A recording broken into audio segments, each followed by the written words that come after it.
In this video, we're going to take a look at how we can extend shapes and basically do an inset if you're a polygon modeler or an offset if you're a CAD modeler.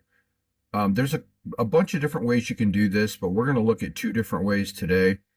So one of the things that you'll notice is that my shape is all one set of curves. They're joined together. This does matter in which method you're using, and we'll talk about that here in a minute.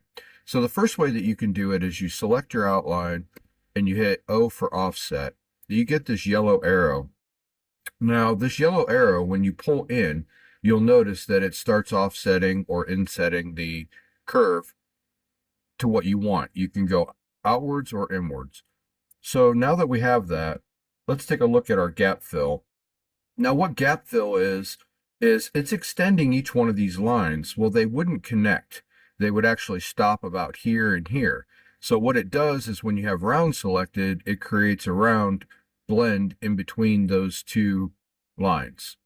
If you have linear, then it's going to extend them until they connect at a sharp angle to match the other one. Natural would be the same thing, except if you had an actual spline in here somewhere. It would keep that natural curvature of that spline. So be aware of these different settings and which one that you want to use. In this case, we're going to use linear, so I'm going to select that. And then we can set this to, say, 1/4 of an inch, and then say OK. And now you can see that it has offset 1/4 of an inch in from our other shape. So let's hide that. And let's look at the other way you can do it. So another thing that you can do now is you want to select your outside curve. You need to unjoin these for the next method. So if we hit Alt-J, you'll notice that it breaks them apart into individual lines. Now we can offset these different distances. So let's grab this one and hit the offset key, and let's pull this in, and this one will go 0.375. And the round, linear, and natural don't matter whenever you're extending just a single line, just so you know that. So we're going to say OK. We'll pick our next one. We'll hit offset. Let's see, we'll bring this one down 1/2 inch. We'll say OK. We'll go to our next one and hit O. We'll pull that in, make this one 1/4. Say OK. We're going to offset this one, and this one we're going to go 1/2. Say OK. We're going to offset this one. Let's bring this one in a little bit farther. Let's go 0.625. Go to our last one. We're going to offset it. We're going to offset this one 1/4. Okay, so now we've offset all of our lines different distances, but we need to do a little bit of cleanup. You'll notice that these two aren't touching. They're also not touching down here. So what we want to do is we want to extend these lines. So if we click on one of the lines and we hit F and type in EXT for extend, you have this extend curve. Now I have mine set to Shift E. You can set yours up to whatever you want, or you can just type F and then bring it up.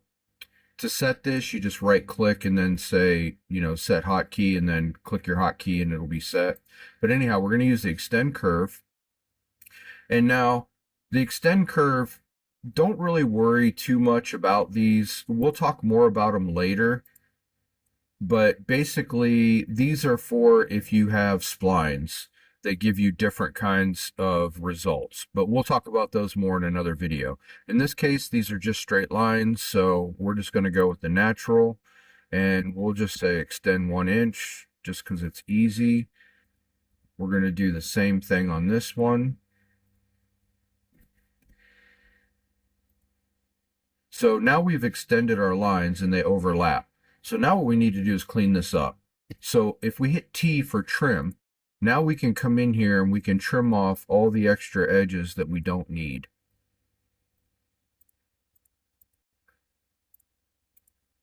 So we'll trim those like that. Now that we have everything trimmed, we can hold down the Alt key, select everything, and hit J for join. So now all of our shapes are joined together, and that's how you can offset different distances around your shapes. Thanks for watching. If this video helped you, then please hit the like and subscribe, and I'll see you in the next video.